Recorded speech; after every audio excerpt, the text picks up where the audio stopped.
when he says something, people pay attention. So for him to speak on my MVP candidacy is definitely, I respect him for it. I appreciate it. We all know as competitors, though, when the lights are on, I can talk about how great he is till I'm blue in the face, and he can do the same. Doesn't change how we approach, that competition when we're out there. And I won't be giving him a pass because he likes the way I played this year and vice versa. All right, the table's been set. Chris Broussard, I'll throw it out there. Who wins this game tonight? Lakers win this game, Jenna. Look, I understand in a one-game situation that anything can happen, especially when you got a guy like Steph Curry on one side of the ball. He's playing arguably the best that he's ever played in his career. So he's certainly capable of getting hot. He's on a hot streak. But the fact is the Lakers are the far superior team. Far superior. All right, we know they're only playing this game because their two best players have been injured for half of the season. So I expect the Lakers to come out and win. They've got the best player on the floor. With all due respect to Steph, who's the greatest small player, greatest shooter of all time, LeBron James is the best player on the floor, and he will be tonight. They've got the third best player on the floor in Anthony Davis. And then they've got great defense. They are going to defend the Golden State Warriors. Dennis Schroeder will hound Steph. That doesn't mean Steph won't get his. Steph will get his. But Dennis Schroeder will be a pest. He will be that gnat that you got to keep swiping at, because that's what he does a lot of times. And I just think they've got the formula to beat Golden State. So I expect the Lakers to win. Look, Steph has averaged in 3 games against the Lakers just 23 points a game this season. That's the third lowest against any team he's faced more than one time. So the Lakers defend him as well as you can defend a guy like that. And look, I hope I'm wrong. I hope this is a wildly competitive game. I hope it goes down to the wire. And I wouldn't be mad at all if Steph worked a miracle and beat the Lakers tonight. But my feeling, my expectation is that Lakers win fairly handily. Wow, fairly handily. Okay.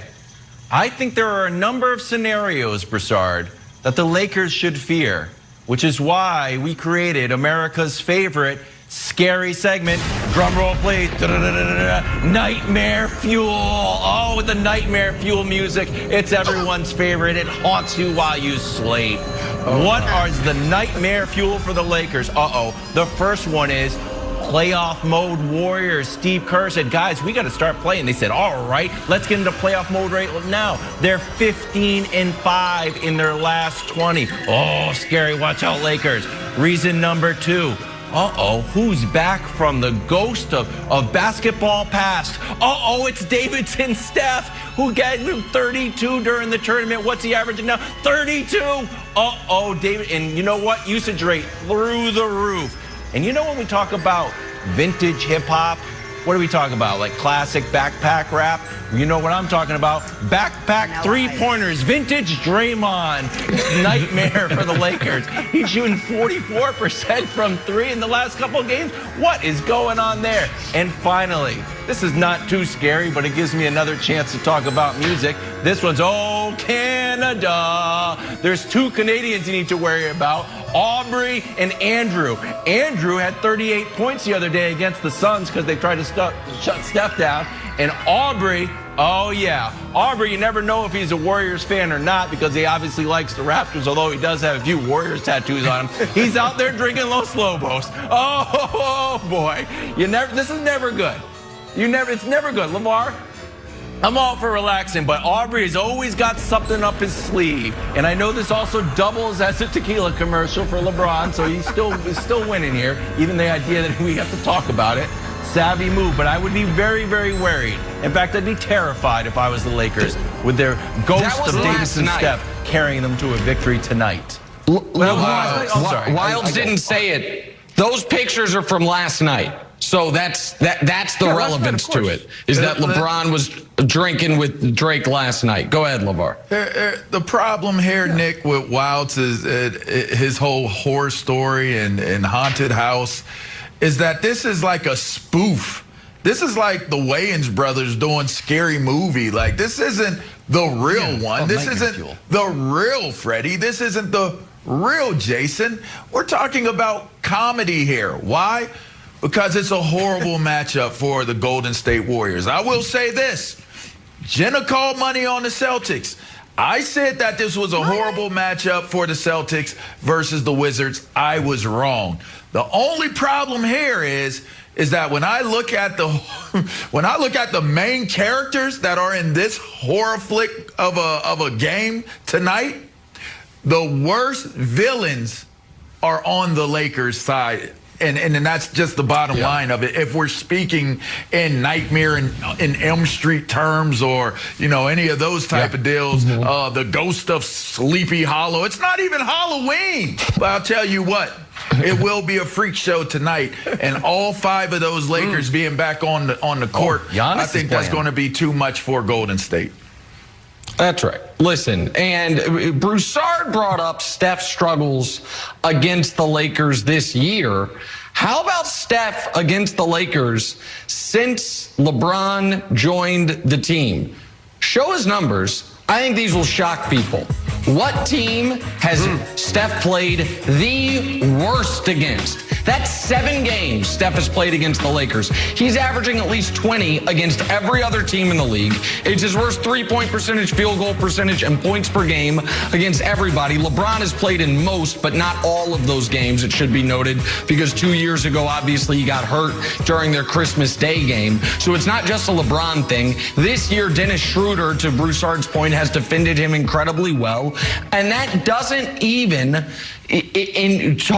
bring in the Lakers' biggest advantage, the overwhelming size. The Lakers can play AD and Drummond at the same time and get every rebound. Or they can play their best lineup, which is AD at center, and that totally neutralizes what the Warriors want to do with Draymond. So you're it's kind of, you left, you lose, right, I win. There's no good counter here for the Warriors. So I want to ask Broussard a question I brought up at the end of yesterday's show. And people think I'm being a hater with the Warriors on this. I am not.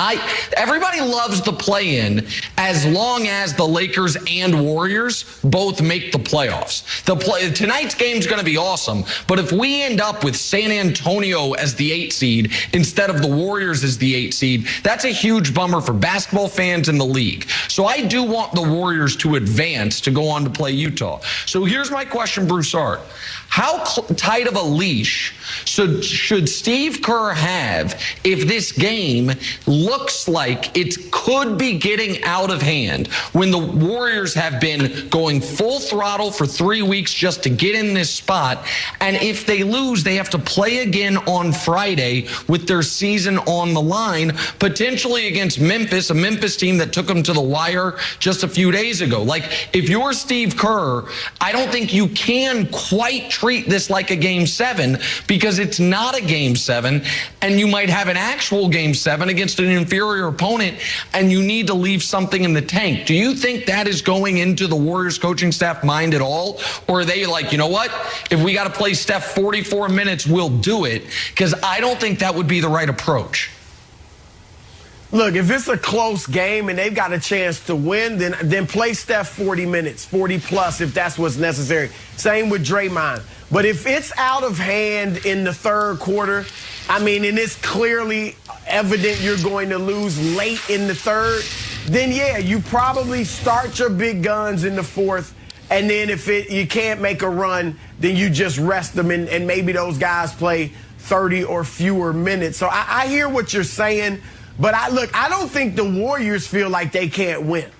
I don't think they're as pessimistic as you and I are about their chances. And we saw the first game of the season between these two teams. Steph came out and did get hot in the fourth quarter, had a great run, and we know they upset the Lakers. Granted, regular season game, but again, in a one-game scenario, anything can happen. So I just think they have to watch how this goes, and if it's evident you got no chance of winning, rest your guys. All right, well, tonight's game is featured on the Fox Bet Super 6 app. You can download the app, answer 6 questions for your shot to win a $1,000 guaranteed prize. Warriors, Lakers, much more on this coming up. But we got to talk some Boston.